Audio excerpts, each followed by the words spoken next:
નમસ્કાર દર્શક મિત્રો, પોલીસ ફોકસ ન્યૂઝ ચેનલમાં આપનું હાર્દિક સ્વાગત છે।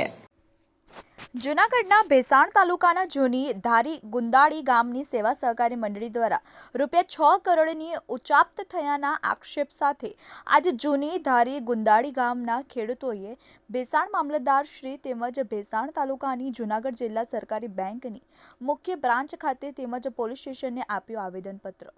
ગ્રામજનો અને ખેડૂતોનું કહેવું છે કે જૂનાગઢ જિલ્લા સહકારી બેંક લિમિટેડ હેઠળ આવતી ભેસાણ તાલુકાની બ્રાન્ચને આવેદનપત્ર આપ્યું અને જણાવ્યું કે જૂની ધારી ગુંદાળી ગામની શાખામાંથી પાક ધિરાણ ઉપાડતા હતા, પરંતુ ખેડૂતોના ખાતામાંથી જાણ વગર અંદાજે 6 કરોડ જેવી રકમની ઉચાપ્ત કર્યાનો ખેડૂતોએ ખુલ્લો આરોપ કર્યો છે।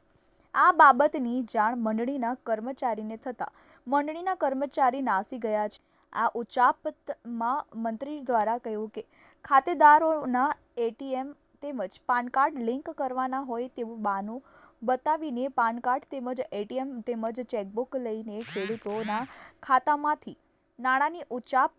કર્યું છે, જેને લઈ ખેડૂતોમાં ભારે નારાજગી જોવા મળી છે। આવેદનપત્રમાં આ જૂની ધારી ગુંદાળી સહકારી મંડળીના મંત્રી અને પ્રમુખ જે તે વખતના મેનેજર સામે કડકમાં કડક કાર્યવાહી કરવા જણાવ્યો હતો અને સાથે સાથે ભેસાણ પંથકમાં આ પહેલાં પણ વાંદરવડ અને